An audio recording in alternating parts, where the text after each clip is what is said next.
యెరెమీయా గారిని తల్లి గర్భం నుండి దేవుడు ఏర్పరచుకుని పిలుచుకుని నిన్ను ప్రవక్తగా నేను నియమిస్తున్నాను, నా పని చేయని యెరెమీయాకు చెప్తాడు. ఆ యెరెమీయాకు చెప్పి నడిపిస్తున్నప్పుడు ఇశ్రాయేలుకి వార్నింగ్ ఇమ్మంటాడు. ఇశ్రాయేలు, యోధా, నీ పరిస్థితి బాలేదు, నువ్వేం చేస్తున్నావంటే నన్ను కాదని అన్య జనాంగానికి లేదా అన్యజనుల ఆచారానికి మొగ్గు చూపుతున్నావు, మూఢనమ్మకాల వైపు విగ్రహాచారాల వైపు తిరుగుతున్నావు. అన్నం పెట్టేది నేను, నీళ్ళు ఇచ్చేది నేను, పోషించేది నేను, నువ్వు చూసేది మరొక వైపు. ఇది పద్ధతి కదా ఇశ్రాయేలు అని చెప్పి అలా దేవుడు చెప్పడానికి ఎవరిని పంపించాడంటే ప్రవక్తలను పంపించాడు. ఆ ప్రవక్తల్లో ఒకరు యెరెమీయేలు. యెరెమీయేలు చెప్తున్నాడు, అరే నాయనా, మీరు మారకపోతే దేవుడు చాలా గట్టి కొడతానంటున్నాడు. ఆ కొట్టే దెబ్బలకి చావు దెబ్బలే, మీరు మీ పిల్లలు కూడా ఇంకా లెగరు, ఇంకా పోయి ఆకారాలకు మొక్కుతారేంద్రా, విగ్రహాలకు మొక్కి బలి నైవేద్యాలు అర్పించి మూఢనమ్మకాలు నమ్మి మీ పిల్లలను బలి అర్పించి ఏంటి పనులేంటి, పోయే కాలం పనులు. మీరు మారకపోతే దేవుడు చావు దెబ్బలు కొడతారు ఏమనుకుంటున్నారని ఘాటైన ప్రసంగాలు చెప్తుంటాడు. ఎవరు? యెరెమీయా గారి చరిత్ర. ఈ ఘాటైన ప్రసంగాలు చెప్తున్నప్పుడు కొంతమంది ప్రేమామయులు ప్రసంగికులు ఉంటారుగా, వాళ్ళు ఏమంటారంటే మరీ అంతేం కొట్టేళ్ళండి యెరెమీయా అన్ని అలా చెప్తారు, ఆ మనిషికి అన్ని మాస ప్రసంగాలన్నీ చెప్తాడు అంటారు. ఎవరిని? యెరెమీయా గారు. అరే లేదురా, దేవుడు నన్ను పిలిచాడు, నన్ను చెప్పమన్నాడు, మీ వైఖరి ఇలాగే ఉంటే మీ పంటలు పండవు, కడుపులు నిండవు, మీ బతుకులు చిందరవందరైపోతే రోడ్డున పడిపోతారు ఏమనుకుంటున్నారని చెప్తాడు. చెబితే మళ్ళీ వీళ్ళు ఏమంటారంటే అలాగే చెప్తాడు. యెరెమీయాకి పనే ఉంది, భయపెడుతూ తిరుగుతాడు జనం. ఇదిగో యెరెమీయా, నువ్వు చెప్తే చెప్పు కానీ ఇలాంటి ప్రసంగాలు చెప్పుకో అని వార్నింగ్ ఇస్తాడు. దేవుడేమో వెళ్ళమంటాడు, వీళ్ళేమో వినరు. దేవుడేమో వెళ్ళమంటాడు, వీళ్ళేమో వినరు. దేవుడు వెళ్ళమంటాడు, వీడు వినరు. దేవుడు వెళ్ళమంటాడు, వీళ్ళు వినరు. యెరెమీయా వెళ్ళి రోజు ప్రభువా చెప్పమన్నావు, చెబుతున్నాను, వీళ్ళు వినరు. కఠినమైన ప్రసంగాలు చెప్పే కొలది కఠినమైపోతున్నారు. ప్రభువా వీళ్ళకి ఎలా ప్రభువా చెప్పేదంటే యెరెమీయా, లేదు నువ్వు వెళ్ళు, నేను చెప్తున్నానుగా. మళ్ళీ వీళ్ళకి అర్థమయ్యేలా చెప్పారు. యెరెమీయా వెళ్ళి మళ్ళీ చెప్తాడు. మళ్ళీ చెప్తే వీళ్ళు ఏం చేస్తారంటే ఎందుకంటారు, యెరెమీయా నువ్వు అక్కడవే దేశానికి వ్యతిరేకంగా మాట్లాడుతున్నావు. ఎంతమంది ప్రవక్తలందరూ పాజిటివ్గా మాట్లాడితే ఎప్పుడు నెగిటివ్ సెన్స్లో ప్రసంగాలు చెప్తావేంటి, నీ ప్రవచనాలు తప్పు యెరెమీయా. లేదురా, నాకు కనబడ్డాడురా దేవుడు, నాకు చెప్పాడు మారండ్రా అంటే మారం. ఇంకోసారి ఈ ప్రసంగం చెప్పావంటే బావిలో వేసేస్తాం ఏమనుకున్నావో అని వార్నింగ్ ఇచ్చారు. కొట్టడానికి రాబోయారు, తిట్టారు, ఇష్టానుసారంగా ఎద్దేవా చేశారు. యెరెమీయా నువ్వు ఎలాగే వ్యవహరించావంటే చెప్తున్నావు నీ ప్రాణాలకే ప్రమాదం, దేశంలో ఉండకుండా చేసేస్తావు అన్న వార్నింగ్ వైఖరి వాళ్ళ దగ్గర నుంచి వైబ్రేషన్లో వచ్చింది. యెరెమీయా దేవుడి దగ్గర, ప్రభువా వాళ్ళు ఎండం లేదు ప్రభువా, నిన్నో మొన్న కూడా కొట్టడానికి వచ్చారు, పరిస్థితి ఎంత ఘోరంగా ఉందంటే అయితే ఒక పని చేయి, ఈసారి ఎలా చెప్తావంటే ఎగ్జాంపుల్స్ చూపిస్తూ చెప్పు అంట. ఉదాహరణలు చూపించి. ఏం ఉదాహరణ చూపించిన ప్రభు అంటే ఇలారా, ఆ కర్ర తీసుకో, ఆ కర్ర పైకెత్తు, తొడ పైకెత్తు, ఆ తొడ పైకెత్తు, ఒకేసారి ఆ కర్రను తొడకేసి ఇలా ఇరిసి దేవుడు ఇలా ఇరిసేస్తా అంటున్నాడు రా మిమ్మల్ని అని చెప్పు. అలాగే యెరెమీయా చెప్తాడు, కర్ర ఇలా తెస్తాడు, ఇరిసేస్తాడు, ఇదిగో ఇలా ఎర్రగొడతానంటున్నాడు. దేవుడు ఏమనుకుంటున్నారంటే అలాగేం ఎర్రగొట్టలే మాకు తెలుసు అన్నారు. ఎవరు? అంత వంకరోలండి ఆ రోజు ఈ రోజు కూడా. అలా ఎర్రగొట్టంటే కుండల పగలు కొట్టి, కర్రలు ఎర్రగొట్టి, తాళ్ళు దంపి, రకరకాల ఎగ్జాంపుల్స్ ప్రవక్తలు అందరూ చేస్తారు. అన్నీ చూసి యెరెమీయాని చంపేంత ప్రయత్నం చేస్తారు తెలుసుగా. ఇలా ఆరాటం పోరాటం, చెప్పమంటాడు వద్దంటాడు, చెప్పమంటాడు చెబుతాడు, వాళ్ళు వద్దంటారు, చెప్పమంటాడు వద్దంటారు, చెప్పమంటారు వద్దంటారు, చెబుతాడు. యెరెమీయా వచ్చి ప్రభువా తలపోటు చేస్తుంది ప్రభువా. అంటే నువ్వెళ్ళి చెప్పమంటావు, వాళ్ళేమో వినరు. నువ్వు చెప్పమంటావు, నువ్వు చెప్పకపోతే నువ్వు ఊరుకో, వాళ్ళేమో వెళ్ళి చెప్తే వాళ్ళు ఊరుకోరు. ఏంటి ప్రభు ఎలాంటి ఉద్యోగం ఇచ్చావు నాకు అన్న. అయితే పని చేయ యెరెమీయా మళ్ళీ చెప్పండి. ఈసారి సీరియస్గా యెరెమీయా చెప్పడానికి వెళ్తాడు. చెప్పడానికి వెళుతుండగా యెరెమీయాకి చెప్తా, యెరెమీయా వెయిట్ ఆ ప్రసంగం మార్చే, రేపు ఏం చెప్తావంటే జాలి పడుతున్నానని చెప్పి అంటాడు. ఇదేంటి, నిన్నటి వరకు నేమో చంపేస్తాడు, కొట్టేస్తాడు, ఇరిసేస్తాడు, కర్రలు ఎర్రగొట్టేస్తాడు అని చెప్పమన్నావు. ఇప్పుడు తీరా వెళ్ళి చెప్పేసరికి ఇప్పుడు కొత్త వర్తమానం ఏంటి, జాలి పడుతున్నాడని చెప్ప. మాకు తెలుసు యెరెమీయా ఆయన జాలి పడతాడని అంటారా ఎవరు? నువ్వు మార్చిన ప్రసంగం కాదు అన్నా అంటారు. ఎందుకంటే వంకరోళ్ళు వాళ్ళు అన్నీ అంటారు. అంటే మేము వింటలేదని నువ్వు ఇలా మార్చుకొచ్చావు, ఎన్నైనా అంటారు యెరెమీయా అని.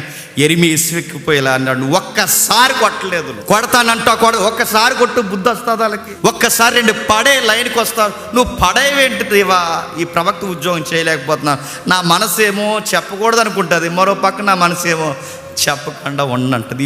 ఊగిసలాట మా ఉండలేకపోతున్నాను, సరేలే చెబుతానని వెళ్తాడు. కొడతారు, వేస్తారు, రకరకాలు చేస్తారు. అప్పుడు ఆ టైంలో దేవుడు యిర్మీయా పక్షాన్ని నిలబడి చెప్పిన ప్రవచనాన్ని నెరవేరుస్తారు. కల్దీలు వచ్చేస్తారు.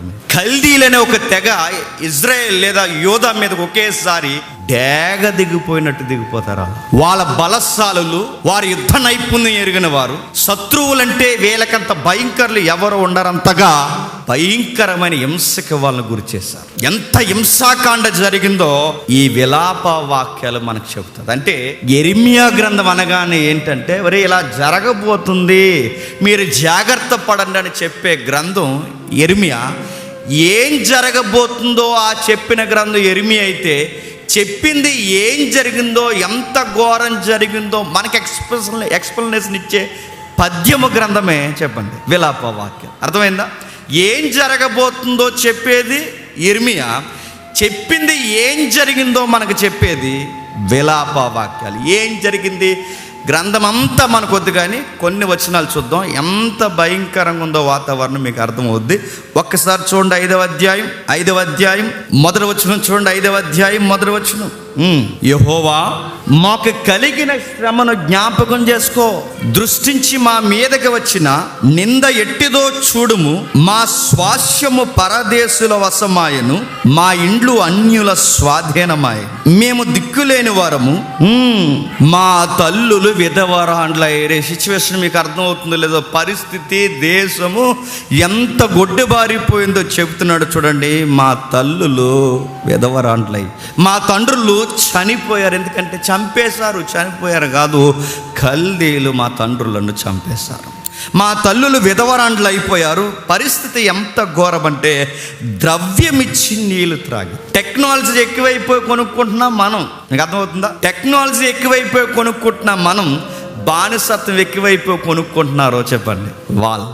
వాళ్ళు బానిసత్వం, వాళ్ళ నదుల మీద నీళ్లు వాళ్ళే కొనుక్కుంటున్నారు. ఎందుకంటే నదుల మీద కల్దీలు కూర్చున్నారు. నదిలో అడిగట్టాలన్నా, నదిలో బిందు ముంచాలన్నా, నదిలో నీళ్ళ చుక్క తాగాలని, రే మా అనుమతి ఉండాలని కట్టేసి కూర్చున్నారు. ఎవరు? కల్దీ. ఈ నీరు మా అండర్లో ఉంది, ఈ భూమి మా అండర్లో ఉంది, మీ ఇల్లు మా అండర్లో ఉన్నాయి. అడుగు కదపాలన్నా, నీళ్లు తాగాలన్నా, పంట గుప్పెడ పట్టాలన్నా పర్మిషన్ మాది ఉండాలి, లేదా మెడకాయల మీద తలకాయలు ఉండవన్నారు. చాలా సీరియస్ వార్నింగ్. అడ్డొచ్చిన పెద్దవాళ్ళని చంపేస్తున్నారు, స్త్రీలను ఎదవరాండ్లను చేసేస్తున్నారు, వాళ్ళ నీళ్లు వాళ్ళకి అమ్ముతున్నారు. చివరికి డబ్బులకి వాళ్ళ దేశంలో పనికి రాని పుల్లలు, కట్టెలు వాళ్ళకి అమ్ముతున్నారు. దేశం ఎలా ఉందో మీకు అర్థమవుతుందా? ఇంకా కిందికి చూడండి. మమ్ము తరుము వారు మా మెడల మీదకి ఎక్కి ఉన్నారు, మేము అలసటి చెంది ఉన్నాము, విశ్రాంతి అనేది మాకు లేదు. ఏమైందట? వాళ్ళు మెడల మీద కొక్కారు. గత కాలంలో, ఈ కాలంలో మీరు చూడండి, ప్రయాణానికి వాహనాలు వాడేవారు. ప్రయాణానికి వాహనాలు, ఈరోజు మనకు వాహనాలు ఉన్నాయి. ఆ రోజు ప్రయాణానికి పూర్వం ఏం వాడేవారండి? గాడిదలు, నెక్స్ట్ గుర్రాలు, నెక్స్ట్ ఒంటెలు. కానీ విచిత్రం ఏంటో తెలుసా? ఆ కల్దీల మీదకి వచ్చిన తర్వాత వాళ్ళని దేనిగా వాడారో తెలుసా? మనుషులు వాహనాలుగా. కూర్చో, మేడ మీదకి ఎక్కుతాం, కూర్చో, నర్రా కిలోమీటర్ అని పదుల మైళ్ళు నడిపించారు. వారు ప్రజల మెడల మీదకి ఎక్కారు. ఇది బ్లాక్ అండ్ వైట్ మూవీ కాదు, ఇది బ్రిటిష్ యుద్ధాల కోసం చెబుతున్న పిక్చర్ కాదు. ఇశ్రాయేలుకి జరిగిన ఘోరమైన రక్త చరిత్ర. ఏం జరిగింది? మెడల మీదకి ఎక్కడం ఏంటి? వాళ్ళ బలిసిన ఆకారాలతో వాళ్ళ మెడల మీదకి ఎక్కి ఇశ్రాయేలు మీద నడ్రా అనేవారు. నడు, అక్కడ నడు. గాడిదలు కాదు, మీరే మాకు గాడిదలు. ఇదిగో మాకు గుర్రాలు కాదు, మీరే మాకు వాహనాలు. నలిపేశారు. అలిసిపోయేలా వాళ్ళ మీదకెక్కి, వాళ్ళ భుజాల మీదకెక్కి వాహనాలను మార్చేశారట. బాధపడుతూ రాస్తున్నాడు, పొట్టకూటికై ఐగుప్తీలకును అసూర్యులకు లోబడి ఉన్నాము. పొట్టకూటికై, మా చరిత్ర మాకు తెలుసు ప్రభా. గతంలో ఈ కూడికై ఐగుప్తీలో చచ్చాం. గతంలో ఈ పొట్టకూటు కోసమే అసూరియన్స్కి బానిస అయిపోయాం. ఇప్పుడు వాళ్ళు వీళ్ళ ఏకమైపోయి మాకు సహాయం చేస్తారని కూడా మా అమాయకత్వం.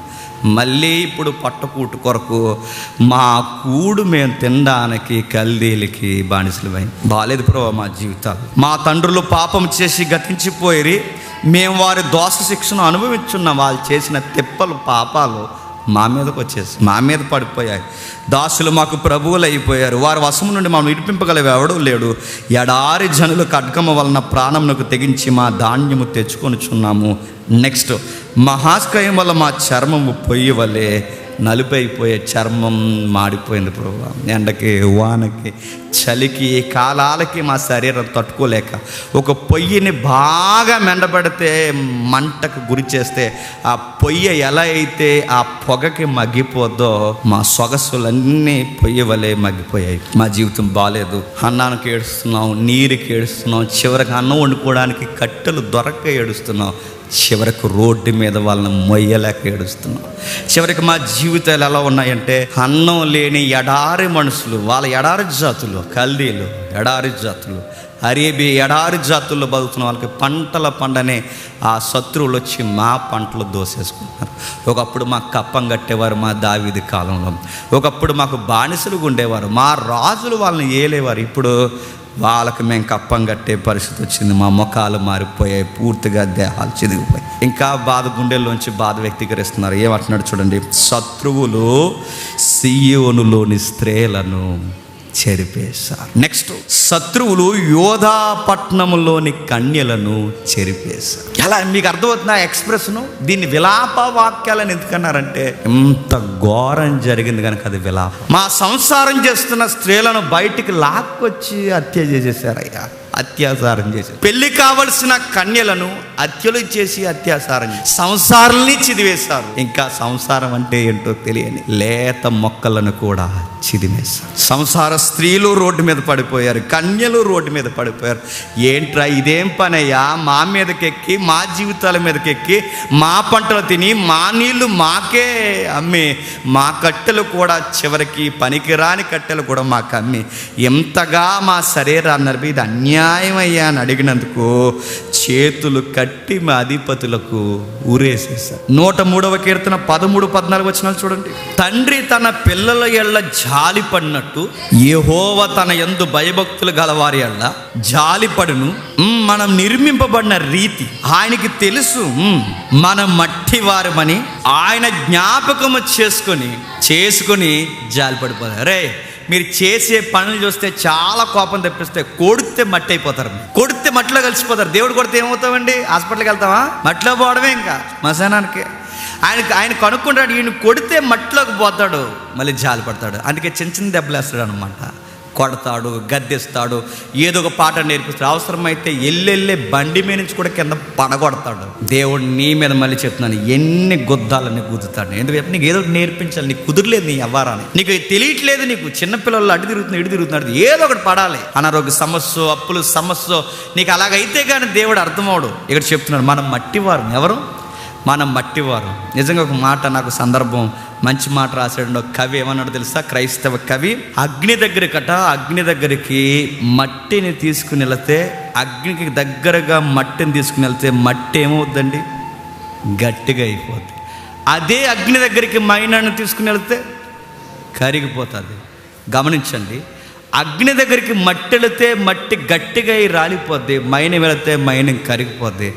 అగ్ని లాంటి శ్రమల్లోనికి నువ్వు మనసెరిగిన మనిషివి, దేవుని మనసెరిగిన మనిషివైతే శ్రమల్లో ఇంకా దేవునికి దగ్గరైపోతావు. నువ్వు మట్లాడాడు అనుకో, రాలిపోతావు. నువ్వు మైనువు లాంటి వాడు అనుకో, శ్రమలో కరిగిపోయి మాయమైపోతావు. నువ్వు మట్టివైనా రాలిపోతావు, మైనమైనా కరిగిపోతావు. అదే శ్రమలో దేవుని మనసెరిగిన మనిషివైతే దేవునికి ఇంకా శ్రమలో దగ్గర అయిపోతాం.